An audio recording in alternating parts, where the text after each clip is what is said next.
जय हिंद विद्यार्थी। आइए हम लोग 2016 का पार्ट 2 वीडियो लेके आ रहे हैं और इस वीडियो में बहुत सारा ऐसा क्वेश्चन है जो कि आपको ध्यान से पढ़ना है और एग्ज़ाम में इसको सही पूर्वक लिखना है। अगर आप अच्छे से नहीं, तरीके से नहीं पढ़ के जाएंगे तो आप कन्फर्म है कि भूल जाएंगे। इसलिए ध्यान पूर्वक पढ़ें। अभी आपके पास समय बचा हुआ है, इसे आप ज़्यादा से ज़्यादा यूटिलाइज करें क्योंकि जब हम आपके लिए 11 बजे, 12 बजे, 1 बजे रात में वीडियो बना सकते हैं तो आपको भी जगना पड़ेगा, क्योंकि इस दुनिया में इतिहास वही रचा है जो संघर्ष किया है। तो आइए हम लोग भी अपने संघर्ष की ओर बढ़ते हैं। आप भी बढ़ें, हम भी बढ़ें। तो देखते हैं क्या है। प्रावैधुत शक्ति एवं आपेक्षिक प्रावैधुतांक क्या है, इसे आप परिभाषित करें।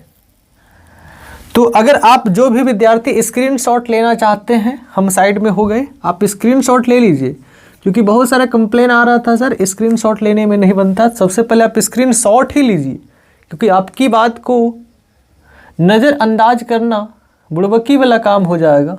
तो आप पहले स्क्रीनशॉट ले लीजिए ध्यानपूर्वक। चलिए ले लिए। देखिए क्या कहता है प्रावैधुत शक्ति, इसे आप याद करें कि विद्युत क्षेत्र की तीव्रता का वह अधिकतम मान, विद्युत क्षेत्र की तीव्रता का वह अधिकतम मान, अगर आप रूम में बैठ के पढ़ रहे होंगे तो आप लोग भी बोलिए, विद्युत क्षेत्र की तीव्रता का वह अधिकतम मान, विद्युत क्षेत्र की तीव्रता का वह अधिकतम मान जहां तक प्रावैधुत माध्यम अचालक बना रहता है। विद्युत क्षेत्र की तीव्रता का वह अधिकतम मान जहां तक प्रावैधुत माध्यम अचालक बना रहता है, प्रावैधुत शक्ति कहलाता है। उम्मीद करते हैं आपको याद हो गया होगा। विद्युत क्षेत्र की तीव्रता का वह अधिकतम मान जहां तक प्रावैधुत माध्यम अचालक बना रहता है, प्रावैधुत शक्ति कहलाता है।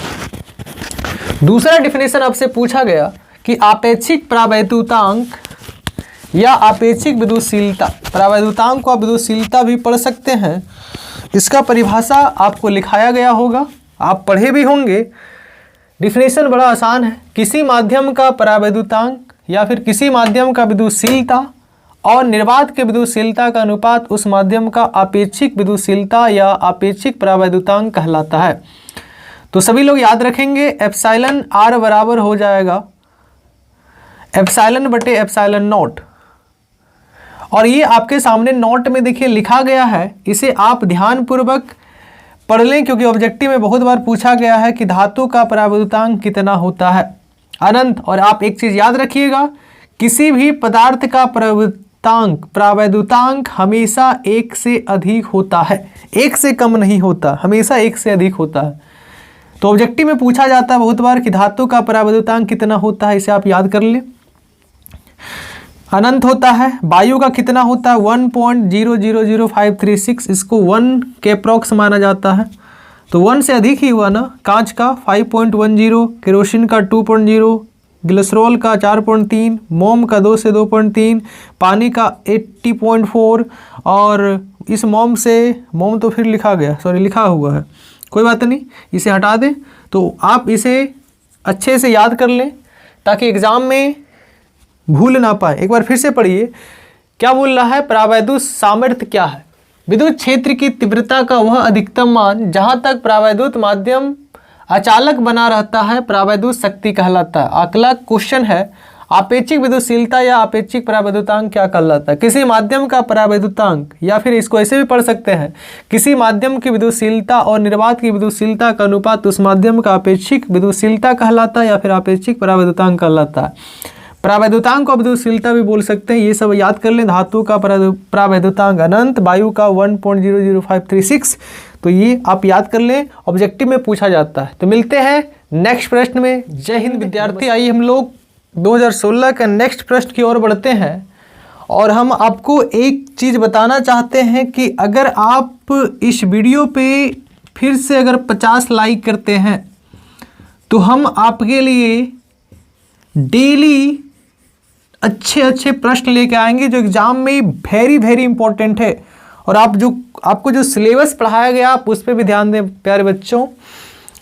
उसके बाद हम प्रीवियस ईयर का सारा क्वेश्चन आपको करवाने जा रहे हैं। सारा, कोई भी क्वेश्चन हो, चाहे 1 नंबर का हो, चाहे 2 नंबर का हो, चाहे 5 नंबर का हो, एकदम जान जिद लगा देंगे आपके लिए। तो बस आप केवल इस वीडियो को शुरू से अंत तक देखें और सारे चीज़ को एकत्रित कर उसे बढ़िया से रिवीजन किया जाए। अगर आप इस वीडियो पे 50 लाइक करते हैं तो देखिए हम आपको केमिस्ट्री में बढ़िया बढ़िया क्वेश्चन लेके आ रहे हैं, जिसका नाम है हेबर विधि द्वारा अमोनिया बनाना। हेबर विधि द्वारा क्या बनाएंगे? अमोनिया। कॉपर का निष्कर्षण, लोहा का निष्कर्षण, जो VVI क्वेश्चन है उसे हम लेके आ रहे हैं। और आपको कुछ दिन तक हमने करवाया था क्या होता है जब का प्रश्न केमिस्ट्री में, कुछ और बचा हुआ है उसे भी करवाएंगे। आप थोड़ा सा समय तो दें, बस इस महीना में अप्रॉक्स खत्म हो जाएगा क्या होता है जब।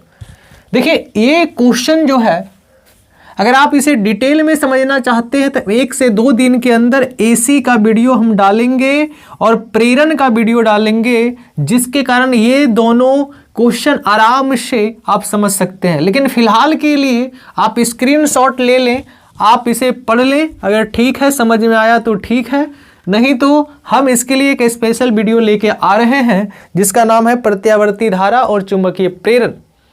तो एक बार पढ़ लेते हैं, पढ़ने में क्या जा रहा है। अगर आपको नहीं समझ में आता है तो कोई दिक्कत नहीं, 1 से 2 दिन के अंदर सारा ये कवर हो जाएगा। कारण है कि समझाना बहुत ज़रूरी है, और समझ अगर आप जाइएगा तो एग्ज़ाम में 100% आप लिख के ही आइएगा।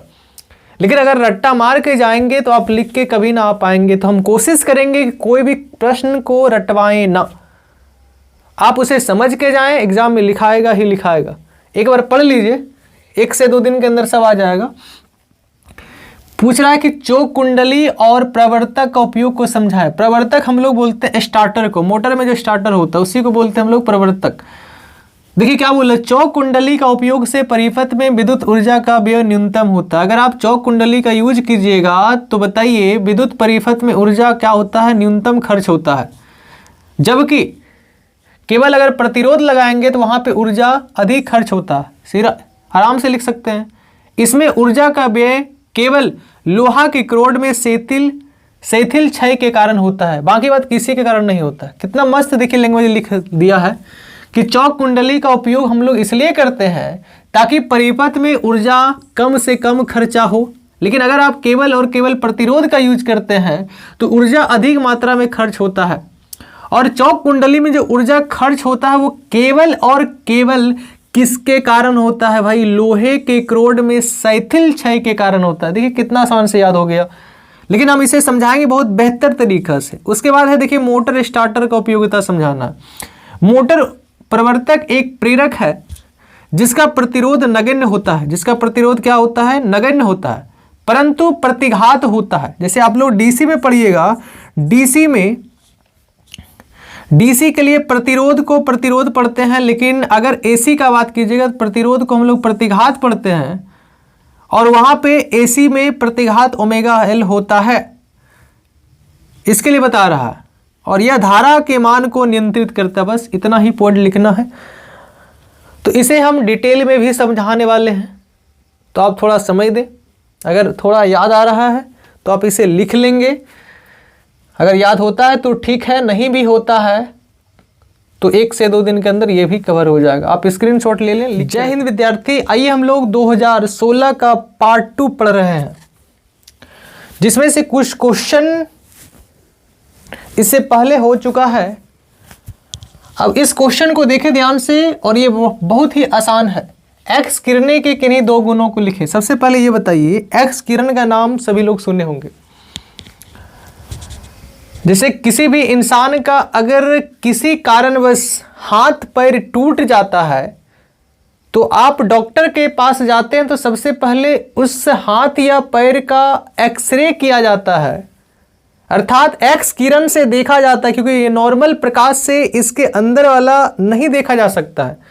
लेकिन जैसे ही आप एक्सरे अर्थात एक्स किरण आप इस शरीर पे मारेंगे तो ये अंदर वाला पार्ट आपको दिख जाएगा, और अंदर वाला पार्ट दिख जाने से डॉक्टर को पता चल जाता है कि कहाँ पे ये पार्ट टूटा हुआ है।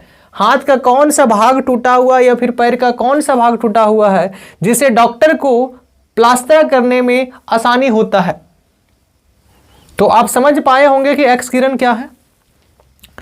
और याद रखिएगा एक्स किरण और गामा किरण का दोनों का गुण सिमिलर है।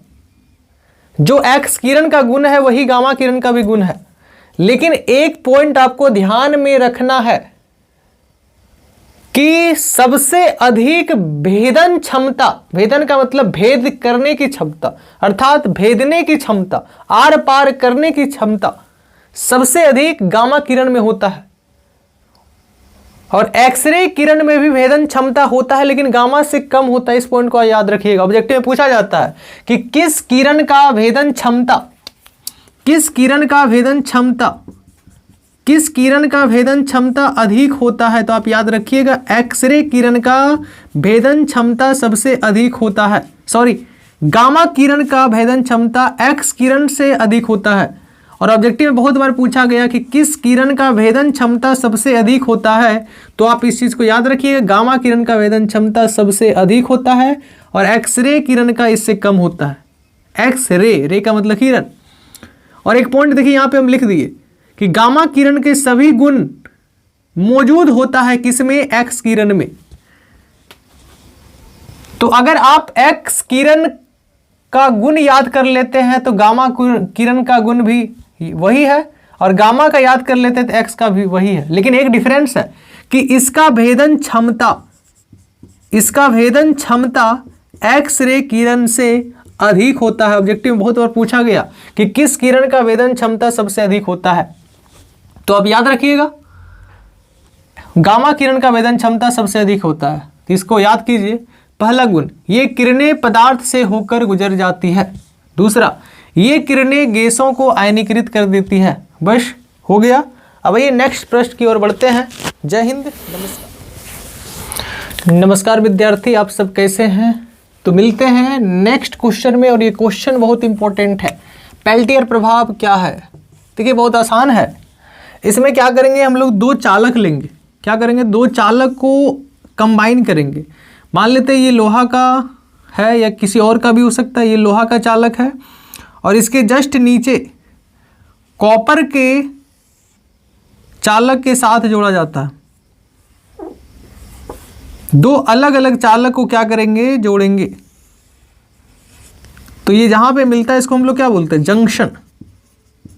ये जंक्शन है और ये भी क्या है, जंक्शन। और इसको हम लोग क्या करेंगे, बैटरी से कनेक्ट कर देंगे। तो धारा प्लस से किधर जाएगा, माइनस की ओर इधर आएगी।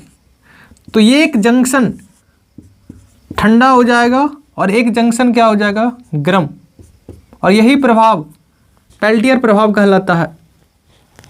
और पेल्टियर प्रभाव जो होता है सीबेक प्रभाव का उल्टा माना जाता है। कुछ नहीं बोलना है। जब दो चालक को एक संधि पे जोड़ा जाता है और उसके साथ धारा प्रवाहित की जाती है तो एक जंक्शन ठंडा हो जाएगा और एक जंक्शन गर्म हो जाएगा। यही प्रभाव पेल्टियर प्रभाव कहलाता है। और याद रखिएगा पेल्टियर प्रभाव सीबेक प्रभाव का उल्टा होता है। क्या होता है, पढ़िए। जब एक बैटरी को उन दो चालकों के बीच में जोड़ा जाता है ना, उन दो चालकों के बीच में जोड़ा जाता है जिसके जंक्शन प्रारंभ में समान तापमान पर होते हैं। प्रारंभ में क्या होता है, समान तापमान।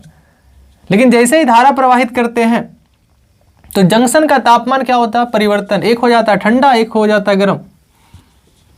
और यही प्रभाव पेल्टियर प्रभाव के नाम से जाना जाता है। और याद रखिएगा पेल्टियर प्रभाव जो होता है सीबेक प्रभाव का उल्टा है। आप इसे स्क्रीनशॉट ले लें। उम्मीद करते हैं आपको समझ में आया होगा। तो मिलते हैं नेक्स्ट प्रश्न में। जय हिंद विद्यार्थी, हम लोग 2016 का सबसे अंतिम प्रश्न में मिलने जा रहे हैं। और ये 2 नंबर का सबसे अंतिम प्रश्न है और ये बहुत ही आसान है। पहला क्वेश्चन हम लोग कर चुके हैं, इससे पहला जितना भी क्वेश्चन था कर चुके हैं। अब इस क्वेश्चन को ध्यान से सुनिए। भू तरंगे तथा व्योम तरंगे की व्याख्या करें। देखिए तरंग एक प्रकार का संचार के लिए उपयोग होता है। जैसे अभी क्या है, आप फोन से बात करते हैं तो आप कितना आराम से बोलते हैं लेकिन आवाज़ कितना दूर तक जाता है। तो इसके पीछे लॉजिक है भाई, तरंग काम करता है। जब आप बोलते हैं तो ये आयन मंडल में टकराता है और आयन मंडल से फिर वहाँ जाता है। तो इसको समझने का बहुत सारा टेक्निक है।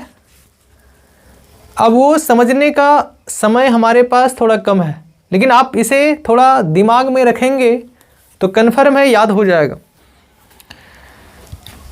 भू तरंगे कम दूरी के लिए प्रयुक्त होता है और व्योम तरंगे अधिक दूरी के लिए प्रयुक्त होता है।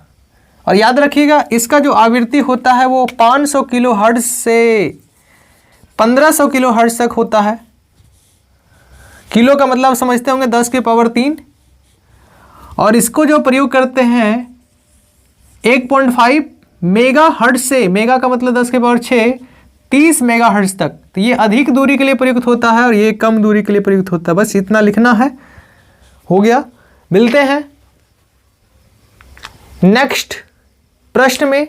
जय हिंद, नमस्कार। आप सब अच्छे से तैयारी करिए और सब जो आपसे क्वेश्चन नहीं बन रहा है आप कमेंट में ज़रूर लिखें कि सर हमसे ये क्वेश्चन नहीं बन पा रहा है, आप इसका वीडियो बना दें। हम आपके लिए खड़े हैं एग्ज़ाम तक।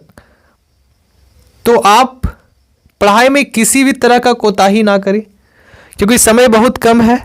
अगर आप ये 1 महीना रिवीजन नहीं करते हैं, प्रैक्टिस नहीं करते हैं, क्योंकि अब आपके पास सेल्फ स्टडी का समय है। अब कोचिंग क्लास ना ही करें तो बेहतर रहेगी। अब ज़्यादा से ज़्यादा क्वेश्चन प्रैक्टिस करें, ऑब्जेक्टिव सब देखें ध्यानपूर्वक, ताकि आने वाले एग्ज़ाम में आप बेहतर से बेहतर रिजल्ट दे सके। लेकिन हाँ, टेस्ट में ज़रूर भाग लें क्योंकि यही टेस्ट आपको हाई ग्राफ लेके जाएगा। तो आपको ग्राफ उठाना है, ग्राफ उठाना है। तो मिलते हैं। जय हिंद, नमस्कार।